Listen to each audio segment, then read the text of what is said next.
Assalamualaikum warahmatullahi wabarakatuh. Perkenalkan, kami dari kelompok 15 akan menjelaskan tentang profil protein sistenil tRNA sintetase pada hyperthermophile archaea dan pseudophile archaea. Anggota dari kelompok 15 adalah saya, Irfan, kemudian ada Tania, ada Tanti, ada Raisya, ada Nabila, dan ada Pranandika. Outline dari presentasi kali ini adalah sebagai berikut. Baik, saya akan menjelaskan bagaimana latar belakang kita mengangkat topik ini untuk dianalisis dalam penelitian bioinformatika kali ini. Kita mulai dari pendahuluan. Archaea merupakan domain dari kumpulan organisme prokaryotik tertua di dunia yang telah mengkolonisasi bumi sekitar 3,8 miliar tahun lalu. Hal ini dibuktikan dari rekam jejak berupa komponen kimiawi milik organisme tersebut yang terdapat pada metasedimen tertua di muka bumi dari distrik Isua, Greenland Barat. Dari pernyataan tersebut dapat ditarik kesimpulan bahwa Archaea muncul di permukaan bumi kurang lebih 1 miliar tahun setelah bumi diciptakan dengan atmosfer lingkungan saat itu masih sangat ekstrim untuk memulai kehidupan.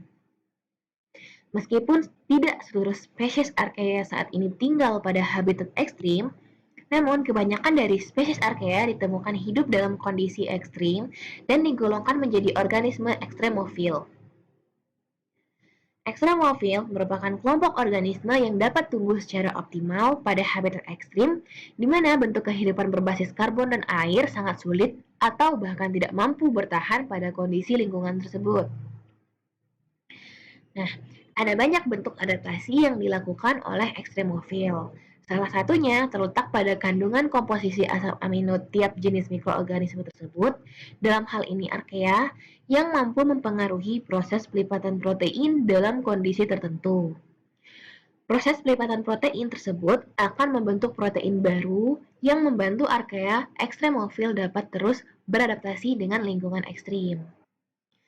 Nah, pada penelitian kali ini akan dilakukan analisis pengaruh suhu terhadap profil asam amino sistenyl tRNA sintetase, yaitu pengkode proses pelipatan protein pada ekstremofil dari sampel hipertermofil Archaea, yaitu spesies Archaea yang mampu bertahan hidup hingga di atas suhu 122 derajat Celcius, dan sampel sikrofil Archaea, yaitu spesies Archaea yang mampu bertahan hidup pada suhu rendah antara minus 20 derajat Celcius sampai 10 derajat Celcius menggunakan aplikasi ilmu bioinformatika. Hasil akhir penelitian ini berupa profil protein yang akan dibandingkan dan dilihat perbedaan serta kekerabatan spesies antar dua kelompok umum tersebut. Dengan adanya penelitian kali ini, diharapkan dapat membantu penelitian lainnya dalam bidang rekayasa protein material untuk aplikasi industri, lingkungan, medis, dan bioteknologi di mana fungsi perlindungan dalam kondisi ekstrim diperlukan untuk aktivitas. Nah, salah satu contohnya adalah pembuatan anti-fire suit yang ada di gambar PPT ini. Selanjutnya, kita akan masuk ke dalam tujuan penelitian kali ini. Terdapat 3 poin tujuan. Yang pertama adalah menganalisis kekerabatan antara spesies dari hyperthermophilic archaea dengan psychrophilic archaea berdasarkan analisis 16S rRNA menggunakan pendekatan bioinformatika. Yang kedua adalah menganalisis kekerabatan protein antar spesies dari hyperthermophilic archaea dan psychrophilic archaea menggunakan sekuens protein sistenyl tRNA sintetase. Nah, yang terakhir adalah menentukan pengaruh suhu terhadap struktur protein sistenyl tRNA sintetase dan lokasi protein sistenyl tRNA sintetase pada sel berdasarkan sinyal peptida antar spesies dari hyperthermophilic archaea dan psychrophilic archaea menggunakan pendekatan bioinformatika.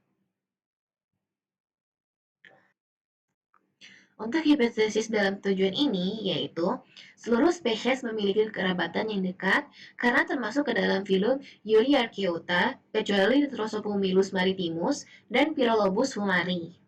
Yang kedua, seluruh spesies memiliki kekerabatan yang dekat kecuali Nitrosopumilus maritimus dan Pyrolobus fumari karena memiliki struktur protein yang berbeda dengan organisme lainnya. Yang terakhir adalah suhu akan mempengaruhi bentuk struktur sekunder dan tersier protein hidrofobisitas dan solubilitas, titik isoelektrik, domain protein, serta lokasi protein dalam sel. Di sini saya akan bahas mengenai metode kerja.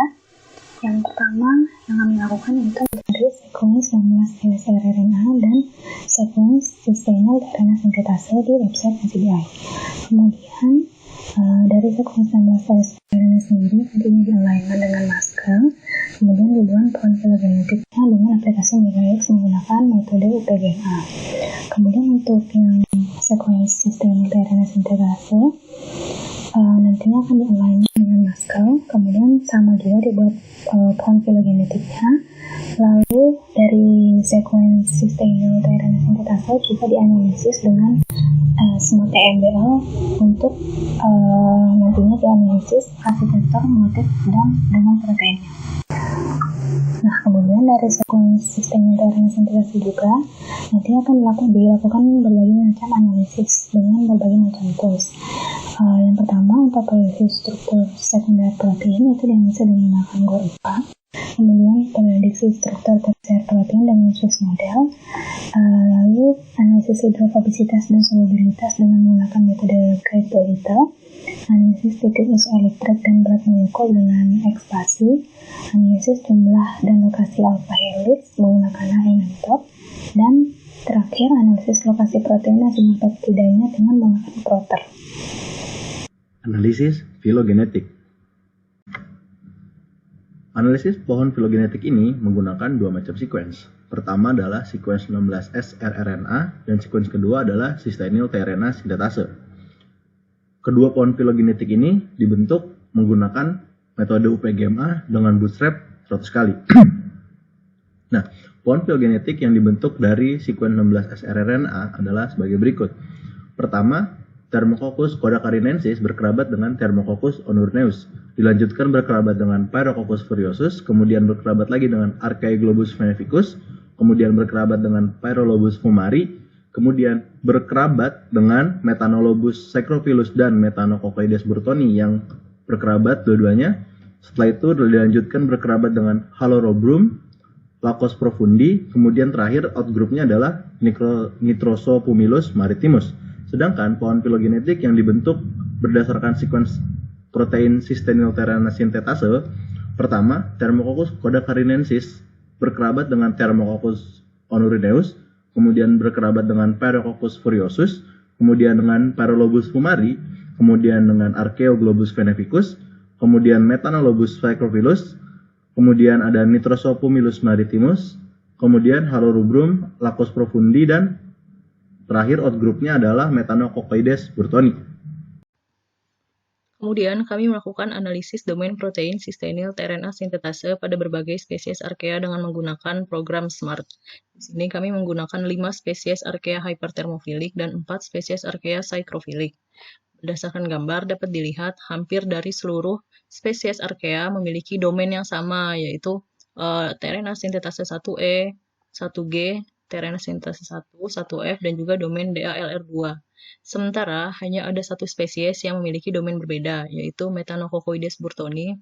Dia ini memiliki dua domain, yaitu domain aminotrans 5 dan domain SEPSEC-S yang tidak dimiliki oleh spesies lain. Sehingga berdasarkan data-data domain ini, kami melakukan analisis statistik yang didapatkan hasil P sama dengan 0,4635, di mana kesimpulannya adalah tidak ada perbedaan yang signifikan pada domain protein dari tiap spesies tersebut. Kemudian kami melakukan classical clustering dengan menggunakan program PASS4 untuk melihat pengelompokan dari spesies berdasarkan data domain yang sudah diketahui tadi. Nah, dari gambar ini didapatkan pengelompokan yang berbeda antara spesies 11 dan 8 serta seluruh spesies lain, di mana spesies nomor 11 dan 8 ini adalah Methanococcoides burtoni dan Halorubrum lacus profundi. Seperti yang kita tahu, Methanococcoides burtoni tadi memiliki domain paling berbeda dibandingkan domain lainnya, dibandingkan spesies lainnya. Hal ini juga didukung dengan hasil dari pohon filogenetik yang sudah dibuat sebelumnya, di mana Methanococcoides burtoni ini merupakan outgroup dari seluruh spesies yang ada. Sehingga dari analisis domain protein ini kita mengetahui bahwa seluruh spesies tidak memiliki perbedaan domain yang signifikan, baik itu dari spesies hyperthermophilic dan juga spesies psychrophilic. Sementara hanya Metanococoides burtoni yang memiliki domain berbeda. Hal ini didukung dengan pohon filogenetik Metanococoides burtoni yang merupakan outgroup dari pohon filogenetik tersebut. Nah, domain yang umum ada di protein sistenil tRNA sintetase ini adalah domain tRNA sintetase yang memiliki fungsi untuk mengkatalisis pelekatan gugus asam amino pada tRNA. Nah, fungsi dari domain ini sangat berkaitan erat dengan fungsi dari protein itu sendiri yang berperan dalam translasi RNA untuk membentuk protein. Selanjutnya adalah prediksi struktur protein sekunder menggunakan analisis Bohr 4. Hasil analisis ini akan menunjukkan penyusunan protein sekunder berdasarkan persentase, seperti alpha helix yang dikodekan dengan H, beta strand yang dikodekan dengan E, dan random coil yang dikodekan dengan C, seperti yang tertera pada gambar. Hasil analisis kami menunjukkan bahwa Pyrrhococcus furiosus dan Fumari memiliki kesamaan struktur dengan jumlah alpha helix yang dominan, juga beta strand yang cukup mirip, dan random coil yang juga cukup mirip. Hal ini juga ditemukan pada Thermococcus codacarensis, Archaeoglobus, dan Thermococcus honorineus dengan alpha helix yang juga dominan. Begitu pula pada Halorubrum dan Microsopomylus.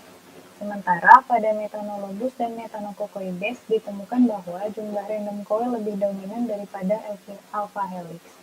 Meskipun demikian, jumlah alpha helix dan random coil tidak dipengaruhi oleh suhu. Analisis prediksi struktur protein tersier dilakukan menggunakan bantuan website Swiss. Hasil yang didapatkan adalah sebagai berikut. Terdapat beberapa organisme yang memiliki kemiripan bentuk struktur tersier tersebut. Pertama ada Thermococcus codacarinensis yang memiliki kemiripan dengan Thermococcus honorineus, Pyrrhococcus furiosus, dan Pyrrholobus fumari. Kemudian ada Archaeoglobus vinificus yang memiliki kemiripan juga dengan Metanolobus sacrophyllus dan Nitrosopumylus maritimus. Selain organisme yang memiliki kemiripan bentuk struktur, ada juga organisme yang tidak memiliki kemiripan bentuk struktur, yaitu Halorubrum lacus profundi serta Metanococoides burtoni. Kemiripan ini tidak hanya dilihat dari kemiripan bentuk struktur saja, tapi juga dari kemiripan komponen yang ada di dalamnya. Dalam hal ini adalah ligan. Semua organisme memiliki ligan Zn dan AMP kecuali Metanococoides burtoni yang memiliki ligan PLP dan SO4.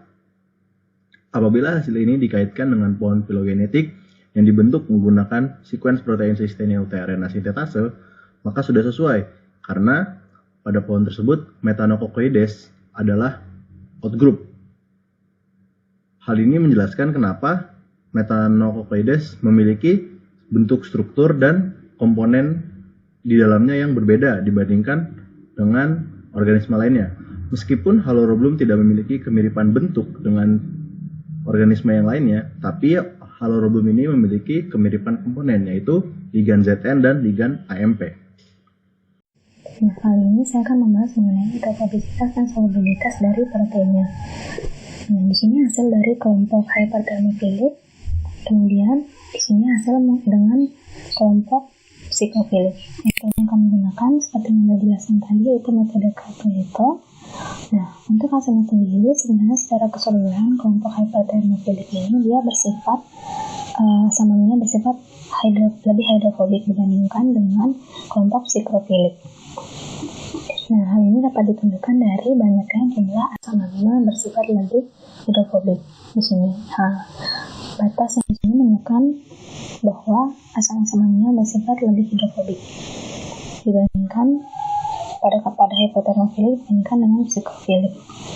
Kemudian untuk pengaruh suhu sendiri, semakin tinggi suhu maka nantinya akan sangat berpengaruh terhadap kestabilan dan proses folding dari protein itu sendiri. Nah, untuk kelompok hyperthermophilic ini sendiri, dia memiliki hubungan dengan kelompok protein sintetase di mana kelompok protein tersebut pada suhu tinggi nantinya akan membentuk hydrophobic core dan menyebabkan terjadinya pengurangan terkenanya residu yang bersifat hidrofobik terhadap senyawa pelarut yang digunakan, sehingga dapat dikatakan kelompok hyperthermofilik ini dia bersifat hidrofobik dibandingkan dengan psikofilik sendiri. Selanjutnya saya akan menjelaskan tentang analisis titik isoelektrik. Berikut merupakan tabel yang didapatkan dari program ekspansi. Nah, berdasarkan titik isoelektrik yang didapatkan, hampir seluruh protein dari ekstremofil memiliki titik isoelektrik di bawah 7. Menurut Serban dan David, pada penelitiannya tahun 2017, titik isoelektrik yang bernilai kurang dari 7 dapat digolongkan menjadi isoelektrik asam. Asam amino yang bermuatan asam cenderung menghasilkan residu pada permukaan protein. Hal ini biasanya dilakukan oleh ekstremofil yang hidup pada daerah ekstrim, salah satunya lingkungan dengan salinitas yang tinggi. Hal ini menandakan kesesuaian dengan hasil analisis isoelektrik spesies ekstremofil tersebut. Karena sampel pada penelitian kali ini merupakan mikroorganisme yang dapat ditemukan pada daerah perairan asin. Nah, protein non-ekstremofil umumnya kurang mampu bersaing dengan lingkungan ekstrim karena dapat kehilangan struktur dan aktivitasnya akibat dehidrasi. Akan tetapi, ekstremofil telah melakukan adaptasi untuk mengatasi dehidrasi pada lingkungan sangat ekstrim tersebut. Beberapa enzim ekstrafilik mampu membuat proteksi berupa cangkang hidrasi yang kencang melalui proses pelipatan protein dan tetap aktif dalam larutan bahkan ketika air dan cairan terbatas. Misalnya di hadapan kondisi lingkungan yang kadar garamnya tinggi, suhu ekstrim seperti suhu yang sangat tinggi atau suhu yang sangat rendah. Spesies ini mengembangkan serangkaian fitur molekuler spesifik yang membantu mereka bersaing dengan lingkungan untuk air dan mempertahankan cangkang hidrasi yang stabil. Adaptasi ini terutama berlaku untuk protein dari ekstremofil yang tinggal di lingkungan dengan konsentrasi garam yang tinggi dengan menggunakan mekanisme cell-in bridge untuk stabilisasi osmotik. Pada ekstremofil yang tinggal dalam salinitas tinggi akan memiliki titik elektrisitas yang rendah dan menyebabkan tegangan permukaan protein juga rendah. Berdasarkan studi bioinformatik yang diteliti, akibat tegangan permukaan rendah tersebut, peningkatan residu yang terjadi pada ekstremofil halofil berupa asam glutamat. Residu glutamat memiliki kapasitas peningkatan air yang unggul di atas semua asam amino lainnya dan umumnya ditemukan berlebih pada permukaan protein halofik. Residu glutamat yang bermuatan negatif dalam protein halofik ini mengikat kation terhidrasi dan membantu mempertahankan lapisan hidrasi permukaan, mengurangi hidrofobisitas, dan berkontribusi terhadap tolakan elektrostatik. Nah, protein ini mampu mencegah agregasi pada konsentrasi garam yang tinggi. Dalam protein ekstremofil yang tinggal pada daerah konsentrasi garam tinggi, residu asam akan berlawanan dengan residu basa dan sering berinteraksi untuk membentuk jembatan garam. Nah, jembatan garam ini nantinya akan memainkan peran penting pada pelipatan protein. Pelipatan protein akan membentuk cangkang hidrasi yang nantinya akan menjadi adaptasi para ekstremofil ini. Jumlah dan lokasi alpha helix transmembran dianalisis dengan HM-top. Hasilnya akan tertera seperti pada gambar yang menunjukkan jumlah alpha helix transmembran dan lokasinya. Kemudian pada hasil analisis kami ditemukan bahwa secara keseluruhan tidak terdapat alpha helix transmembran kecuali pada halorubrum nocostructundi dengan jumlah 1. Yang lokasinya terdapat pada sekuens ke-289 sampai 307. Peran dari alpha helix transmembran ini sendiri adalah sebagai reseptor, transporter, maupun persignalan. Meskipun demikian, hasil ini akan diverifikasi kembali menggunakan Proter oleh rekan kami. Kemudian kami melakukan analisis lokasi protein dengan menggunakan website Proter. Nah, di sini terdapat hasil dari Archaea hyperthermophilic. Jika di zoom, kita dapat mengetahui bahwa protein ini memiliki lokasi berada di dalam intrasel dan juga tidak ada terdeteksi keberadaan sinyal peptida dari protein tersebut. Nah, kemudian dari hasil Archaea psychrophilic juga sama, seluruh protein berlokasi di dalam intrasel dan juga tidak terdapat adanya keberadaan sinyal peptida dari protein tersebut. Protein ini berada di dalam intrasel karena fungsi dari protein ini yaitu berperan dalam proses translasi RNA yang lokasinya di daerah sitosol. Kesimpulan dan saran dari hasil analisis ini adalah, yang pertama, outgroup dari pohon dengan analisis menggunakan sekuens 16S rRNA adalah Microsocumilus maritimus. Sementara outgroup dari pohon yang menggunakan analisis dengan sekuens Cystainil tRNA sintetase adalah Methanococoides burtonate. Kemudian yang ketiga adalah pengaruh suhu terhadap struktur protein Cystainil tRNA sintetase.